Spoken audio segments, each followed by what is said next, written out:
तो आज के वीडियो में हम स्टार्ट करते हैं बच्चों एक्सरसाइज 1.2।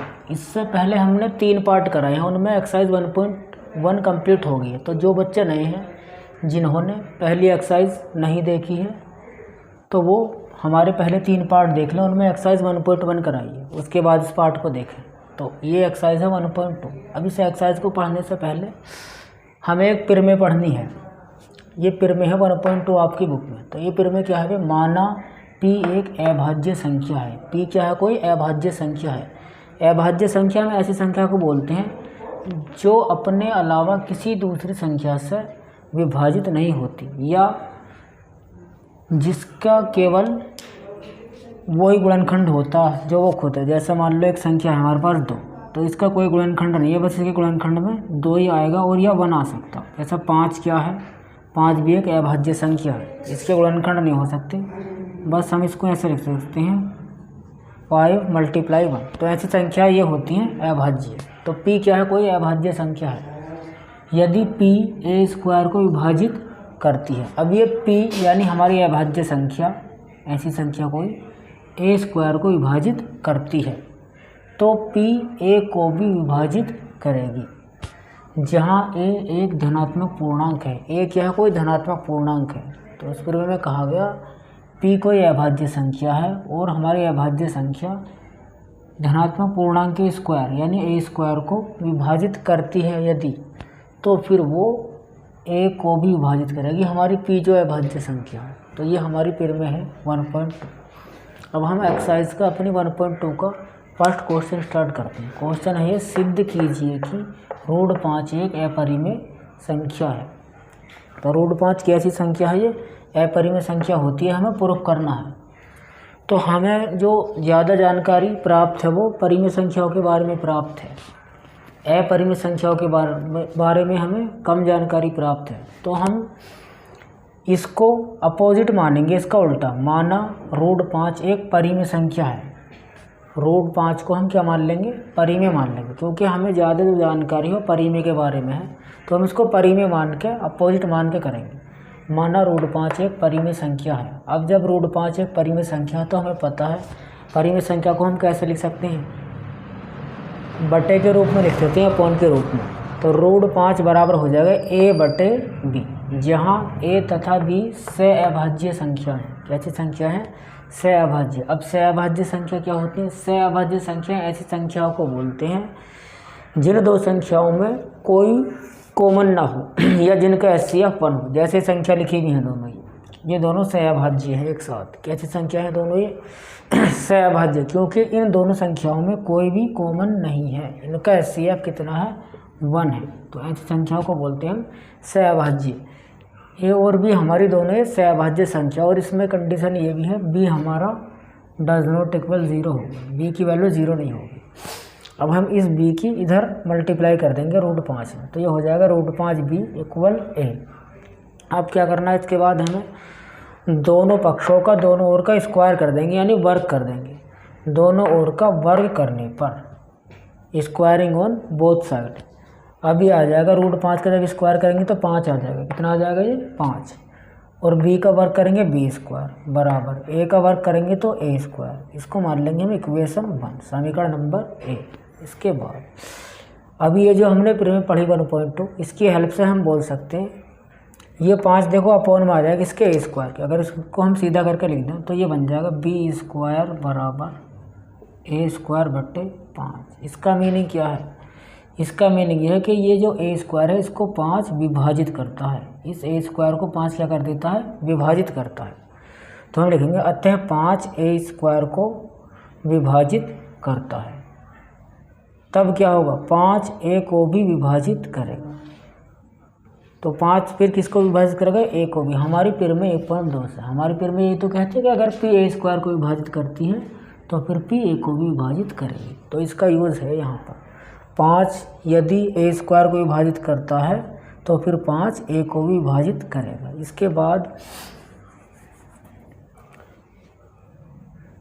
इसके बाद समीकरण 1 में, ये जो हमारा समीकरण 1 में a की वैल्यू हमें क्या करनी है? समीकरण 1 में a बराबर 5 से रखने पर, समीकरण 1 में क्या करेंगे? a बराबर 5 से रखेंगे तो ये 5b² ऐसे ही आ जाएगा बराबर a की वैल्यू कितनी आ जाएगी 5c, 5c का स्क्वायर आ जाएगा ये। इधर ये 5b² इक्वल 5 का स्क्वायर करेंगे 25, c का स्क्वायर बन जाएगा। उसके बाद ये 5 से इस 25 को काट देंगे 5 बार, 5 पंजे 25, ये 5 बन जाएगा c², इधर b²। अब फिर से हम क्या कर सकते हैं, इस 5 को b² के बट्टे में ले जाएंगे, ये ऐसे दिखाई देगा हमें b² बट्टे 5 बराबर c²। तो अब हम बोल सकते हैं ये 5 b² को विभाजित करता है, अतः 5 b² को विभाजित करता है तो फिर में 1.2 से 5 b को भी विभाजित करेगा। तो इस 5 ने a को भी विभाजित किया है देखो, और b को भी विभाजित किया है, दोनों को विभाजित किया है। तो हम ये बोल सकते हैं ये 5 दोनों में a और b में क्या है, कॉमन है यानी उभयनिष्ठ है। अतः a व b में कम से कम एक उभयनिष्ठ गुणनखंड 5 है, इसीलिए 5 ने दोनों क्या करा है, विभाजित किया है a और b को। अब देखो दोनों में क्या आ गया 5, उभयनिष्ठ आ गया, कॉमन आ गया। 5 जो है ये संख्या दोनों में कॉमन है a और b में यानी उभयनिष्ठ है। और अभी हमने ऊपर क्या बोला था कि a और b दोनों क्या है, सहभाज्य है, यानी इनमें कोई कॉमन नहीं है गुणनखंड। तो ये हमारी बात का विरोधाभास हो गया। क्या हो गया, विरोधाभास, यानी इसका उल्टा हो गया, गलत हो गया ये। तो ये विरोधाभास क्यों हुआ, ये विरोधाभास हुआ है हमारी गलत परिकल्पना के कारण, क्योंकि √5 को हमने क्या मान लिया था, ऊपर परिमेय मान लिया था, और √5 क्या होता है, अपरिमेय होता है, इसलिए हमारी बात का आगे चलने पर विरोधाभास हो गया। यह विरोधाभास हमें अपनी गलत परिकल्पना के कारण प्राप्त हुआ है। गलत परिकल्पना क्या थी हमारी, कि हमने √5 को परिमेय मान लिया स्टार्टिंग में, जो कि अपरिमेय थी। तो अब हम निष्कर्ष निकाल सकते हैं कि √5 कैसी संख्या है, एक अपरिमेय संख्या है।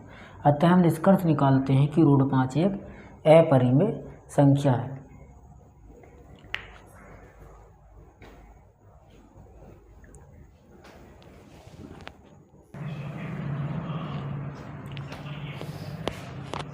इसके बाद क्वेश्चन नंबर 2 स्टार्ट करते हैं। क्वेश्चन नंबर 2 है, सिद्ध कीजिए कि 3 + 2 √5 एक अपरिमेय संख्या है।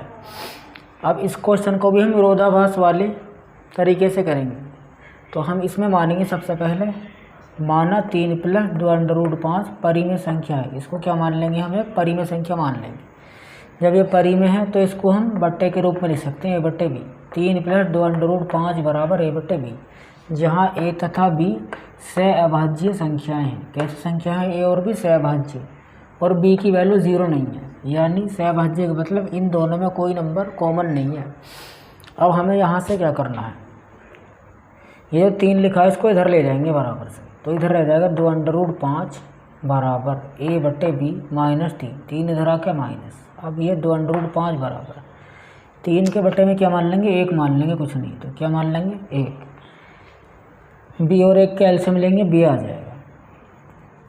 b से b को डिवाइड करेंगे, एक बार डिवाइड होगा, उस 1 की a में गुणा करेंगे, a कम a आ जाएगा, ये माइनस। उसके बाद 1 से b को डिवाइड करेंगे, b बार डिवाइड होगा, b की 3 में गुणा करेंगे 3b, तो ये आ जाएगा a - 3b बटे b। अब ये 2 है, इसको यहाँ से हटाएंगे, मल्टीप्लाई में है, ये जाएगा बटे में, इधर b के पास ये लग जाएगा नीचे बटे में। √5 बराबर a - 3b अपॉन 2। अब ये a और b जो हैं ये हमारे पूर्णांक भी हैं। क्या है, पूर्णांक। सिंस क्योंकि a b पूर्णांक है, इसलिए ये पूरा टर्म a - 3b, ये पूरा a - 3b upon 2b, a - 3b upon 2b एक परिमेय संख्या है, क्योंकि a और b क्या है, पूर्णांक है। तो ये पूरी संख्या क्या बनेगी, परिमेय बनेगी। अर्थात जब ये पूरी परिमेय हो जाएगी, ये इक्वल का निशान है, तो इसके इक्वल में भी कौन सी संख्या होनी चाहिए, परिमेय होनी चाहिए। अर्थात √5 एक परिमेय संख्या है। √5 भी क्या होनी चाहिए, परिमेय होनी चाहिए, क्योंकि इधर वाली परिमेय है। लेकिन ये हमारी बात का विरोधाभास हो गया। विरोधाभास किस बात का हो गया, ये हमारी बात का क्या हो गया, विरोधाभास, क्योंकि √5 तो परिमेय नहीं है, √5 तो अपरिमेय होती है। तो ये विरोधाभास हमारी बात का क्यों हुआ, क्योंकि हमने ऊपर 3 + 2 √5 को परिमेय मान लिया, जो कि क्या थी, अपरिमेय। तो अब हम लिख सकते हैं ये विरोधाभास जो मिला हमें, ये विरोधाभास हमें अपनी गलत परिकल्पना के कारण प्राप्त हुआ है। गलत परिकल्पना क्या थी हमारी, 3 + 2 √5 एक परिमेय संख्या है। अतः हम निष्कर्ष निकालते हैं कि 3 + 2 √5 एक अपरिमेय संख्या है।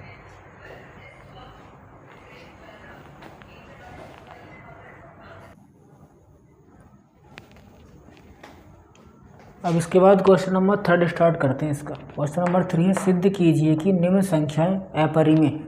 अब इसका थर्ड पार्ट है, क्योंकि इसके सेम है पिछले वाले के, 6 + √2। पहला थर्ड पार्ट कर रहे हैं इसका। माना, तो इसको भी क्या करेंगे हम, इसका अपोजिट मान लेंगे, यानी परिमेय मान लेंगे इसको। माना 6 + √2 एक परिमेय संख्या है। तो जब ये परिमेय हो जाएगी, 6 + √2 क्या हो जाएगा हमारा, a/b लिख देंगे इसको। और जहाँ a और b क्या है, दोनों ए बी हमारे क्या हैं, सहअभाज्य हैं। ए और बी क्या हैं, सहअभाज्य है।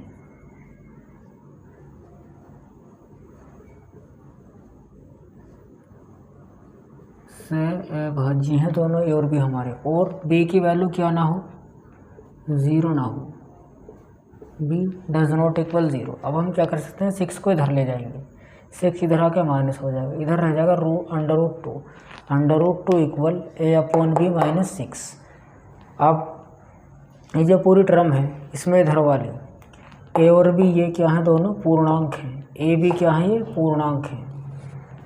इसलिए ये पूरी संख्या जो बनेगी a/b - 6, इसको हम परिमेय बोल सकते हैं, क्योंकि ये a और b क्या है, इसमें पूर्णांक है।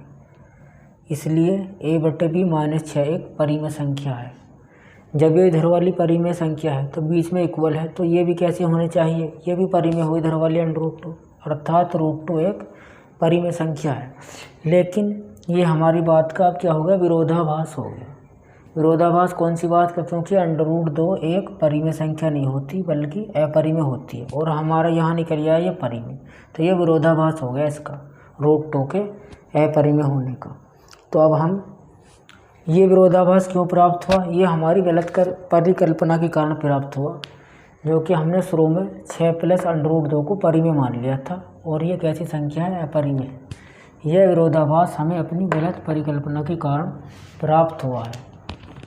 अतः तो ये विरोधाभास क्या हुआ है, हमारी गलत परिकल्पना के कारण प्राप्त हुआ है। अतः हम निष्कर्ष निकालते हैं कि 6 + √2 एक अपरिमेय संख्या है। 6 + √2 कैसी संख्या है, अपरिमेय संख्या है। तो आज के लिए बस इतना ही। इसके बाकी पार्ट आप भी करके देख सकते हो होमवर्क में, ऐसे ही होंगे सब पार्ट।